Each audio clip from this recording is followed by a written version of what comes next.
በአሜሪካና በኢራን መካከል እየተደረገ ያለውን ጦርነት ተከትሎ በመካከለኛው ምስራቅ ያለው ውጥረት አሁንም እንደቀጠለ ይገኛል። ከዚህ አውዳሚ ጦርነት ጋር በተያያዘ በዓለም አቀፍ ደረጃ ከፍተኛ ትኩረት ከሚስቡ ጉዳዮች መካከል አንዱ የሆነው የሆርሙዝ የባህር ወሽመጥ የትራፊክ እንቅስቃሴ ባለፈው ሳምንት መጠነኛ ጭማሪ አሳይቷል። በመካከለኛው ምስራቅ ግጭቱ ከጀመረበት ጊዜ አንስቶ እጅግ ዝቅተኛ ወደነበረበት የጦርነት ጊዜ የትራፊክ ፍሰት ወርዶ የነበረ ቢሆንም አሁን ላይ ግን ወደ መደበኛ አማካይ እንቅስቃሴው እየተመለሰ መሆኑን መረጃዎች ያመላክታሉ።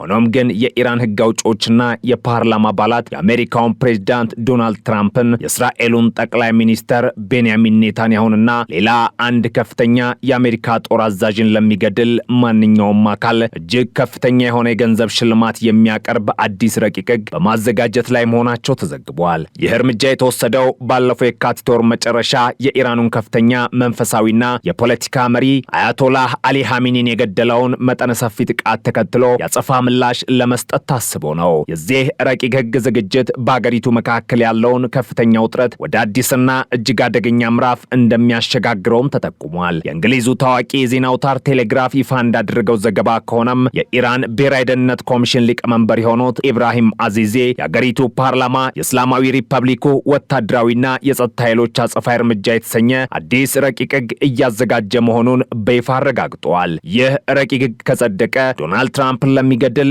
ማንኛውም ግለሰብ ወይም ቡድን 50 ሚሊዮን ዩሮ የገንዘብ ሽልማት መስጠትን በሕግ ደረጃ በይፋ የሚያጸድቅና የሚደነግግ ይሆናል። በአንድ ሉዓላዊ ሀገር ፓርላማ ውስጥ የሌላ ሀገር መሪን ለመግደል በይፋ በጀት መመደብና ሕግ ማውጣት በዓለም አቀፉ የፖለቲካ መድረክ እጅግ ያልተለመደና አሳሳቢ ክስተት መሆኑን የፖለቲካ ተንታኞች ይገልጻሉ።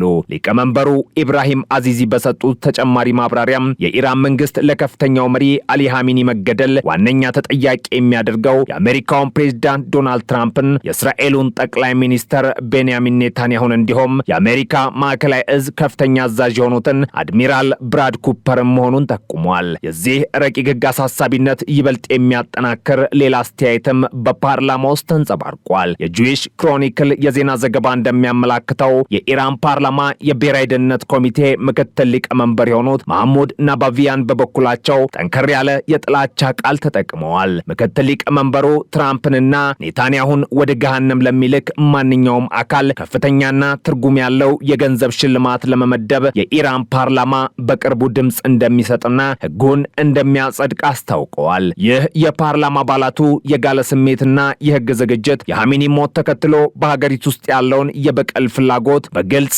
የሚያንጸባርቅ ነው። ይህ ክስተት በአሜሪካ በእስራኤልና በኢራን መካከል ያለውን ነባርና የተወሳሰበ ውጥረት ወደማይታወቅ አደገኛ አቅጣጫ ሊገፋው እንደሚችልም ይገመታል። የካቲት ወሩ የጸጥታ ሁኔታ የመካከለኛው ምስራቅን ሰላም እጅግ አሳሳቢ ደረጃ ላይ ያደረሰው ሲሆን አሁን ደግሞ የኢራን ሕግ አውጪዎች ይህንን የግድያ ሽልማት በሕግ አጽድቀው ተግባራዊ ለማድረግ መንቀሳቀሳቸው ቀጠናዊ ስጋቱን ይበልጥ አባብሶታል። ዓለም አቀፉ ማህበረሰብ ይህንን የኢራን እርምጃ በከፍተኛ ትኩረት እየተከታተለ የሚገኝ ሲሆን ረቂቅ ሕጉ ወደ ተግባር ከተለወጠ በቀጣይ በዓለም አቀፍ የዲፕሎማሲና የደህንነት ጉዳዮች ላይ ሊያስከትል የሚችለው ጫና እጅግ ከፍተኛ እንደሚሆን የጸጥታ ጉዳይ ባለሙያዎች ይስማሙበታል። በሌላ በኩል በዲፕሎማሲውና በድርድር መድረኩ በኩል ደግሞ ኢራን በአሜሪካና በኢራን መካከል ያለው ጦርነት ለማቆም ያለመና ማሻሻያዎች የተደረጉበትን ባለ 14 ነጥብ የድርድር ሐሳብ ሰነድ ለአሜሪካ መንግስት አቅርባለች። በትናንትናው ዕለት ለሮይተርስ የዜና ወኪል መረጃ የሰጡ አንድ የፓኪስታን ምንጭ እንዳረጋገጡት የፓኪስታን ዋና ከተማ የሆነችው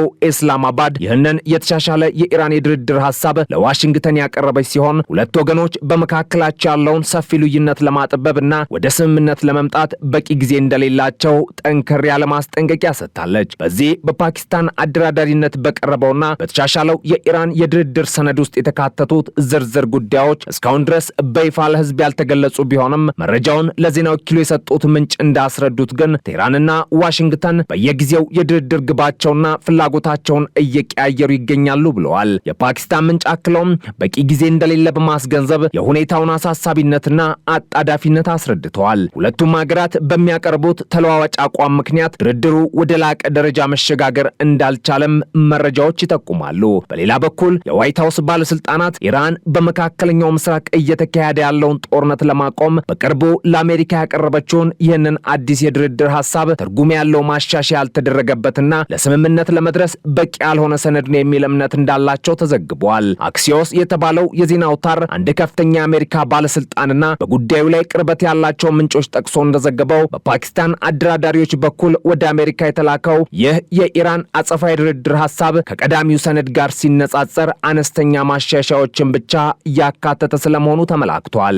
አዲሱ የኢራን የድርድር ሐሳብ በዋናነት ያተኮረው በድርድሩ ርዕስ ጉዳዮችና በአሜሪካ በኩል ሊወሰዱ በሚገባቸው የመተማመን ግንባታ እርምጃዎች ላይ ብቻ መሆኑም ተገልጿል። በተቃራኒው የኢራኑ ፋርስ የዜና ወኪል ቀደም ሲል ባወጣው መረጃ መሰረት ዋሽንግተን በበኩሏ ባለ 5 ነጥብ የፍላጎት ዝርዝር ያቀረበች ሲሆን ከነዚህም ውስጥ ኢራን አንድ የኒውክሌር ጣቢያን ብቻ በስራ ላይ እንድታቆይና ያላትን በከፍተኛ ደረጃ የበለጸጉ የዩራኒየም ክምችት ሙሉ በሙሉ ወደ አሜሪካ እንድታስተላልፍ የሚጠይቅ እጅግ ጠንካራ ቅድመ ሁኔታ ይገኝበታል። የኢራን የውጭ ጉዳይ ሚኒስትር ቃል አቀባይ ሀገራቸው ያላትን ስጋት በፓኪስታን በኩል ለአሜሪካ ማድረሷን በገለጹበት ወቅት የሮይተርስ ዘገባ የፓኪስታን ምንጮችን ጠቅሶ እንዳረጋገጠው የፓኪስታን መንግስት በመካከለኛው ምስራቅ ያለውን ግጭት ለማስቆም ኢራን ያቀረበችውን የተሻሻለ ሐሳብ ለዋሽንግተን አጋርቷል። መረጃ ሰጪው አክለውም ሁለቱም ሀገራት የድርድር መስፈርታቸውን ደጋግመው እንደሚቀይሩ በመጥቀስ ጊዜው እያለቀ መሆኑን የሚገልጸውን ማስጠንቀቂያ በድጋሚ አስተጋብተውታል። የፓኪስታን መንግስት የሁለቱን ሀገራት ልዩነት ለማጥበብ ከፍተኛ የዲፕሎማሲ ጥረት እያደረገ ቢሆንም እስካሁን የሚታይ አንዳች ውጤት ግን አልተመዘገበም። የኢራኑ ወታደራዊ አዛዥ ባወጣው መግለጫም የማንኛውም አጥቂ እጅ እንቆርጣለን በማለት ጠንከር ያለ ማስጠንቀቂያ ሰጥተዋል። አሜሪካና አጋሮቿ እንደገና ስትራቴጂካዊ ስህተቶችንና የተሳሳቱ ስሌቶችን እንዳይሰሩ አበክረን እናሳስባለን ሲሉም አክለዋል። በተጨማሪም ኢራንና የጦር ኃይሎቿ ከምንጊዜውም በላይ ዝግጁና ጠንካራ መሆናቸውን ቃታ ላይ ጣታቸውን እንዳስቀመጡ እንዲሁም በኩሯ ሀገርና ህዝብ ጠላቶች በኩል ለሚሰነዘር ማንኛውም አዲስ ወረራ ወይም ጥቃት ፈጣን፣ ቆራጥ፣ ኃይለኛና ሰፊ ምላሽ እንደሚሰጡ ማወቅ አለባቸው ሲሉ መግለጫው የኢራን ወታደራዊ ቁርጠኝነትና ለጦርነት ያላትን ዝግጁነት በስፋት አብራርቷል። ፕሬዝዳንት ዶናልድ ትራምፕ በበኩላቸው በማህበራዊ ትስስር ገጻቸው ላይ ባስተላለፉት መልእክት በኢራን ያለውን ጦርነት ለማቆም አሁን ላይ ከባድና አሳሳቢ ድርድሮች እየተካሄዱ መሆናቸውንና ለአሜሪካ ተቀባይነት ያለው ስምምነት እንደሚደረግ ያላቸውን እምነት ገልጸዋል። ይሁን እንጂ ተቀባይነት ያለው ስምምነት ላይ መድረስ ካልተቻለ የአሜሪካ መከላከያ ሚኒስቴር በማንኛውም ጊዜ በኢራን ላይ ሙሉና ታላቅ አቅም ያለው መጠነ ሰፊ ጥቃት ለመክፈት ዝግጁ ሆኖ እንዲቆይ ማዘዛቸውን በግልጽ አስጠንቅቀዋል። ይህ የትራምፕ ንግግር አሜሪካ በድርድሩ መድረክ ላይ ጫና ለመፍጠር ወታደራዊ አማራጭን አሁንም በጠረጴዛው ላይ እንዳስቀመጠች የሚያመላክት ነው። በፖሊሲ አውጪዎችና በዓለም አቀፍ ታዛቢዎች ዘንድ እያደገ የመጣው አብይ ስጋት ደግሞ ስምምነት በቅርቡ ይደረሳል ወይስ አይደረስም የሚለው ሳይሆን ዋሽንግተን ወይም ቴህራን በሚሰሩት የተሳሳተ ስሌት ምክንያት ዳግም ግጭት ከመቀስቀሱ በፊት ይህ ከፍተኛ ውጥረት ለምን ያህል ጊዜ ሊዘልቅ ይችላል የሚለው ነው። አሁን ባለው ሁኔታ በአሜሪካና በእስራኤል ውስጥ በኢራን ላይ አዲስ ጥቃት ሊሰነዘር ይገባል የሚሉ ጥሪዎች ከጊዜ ወደ ጊዜ እየበረቱ መጥተዋል።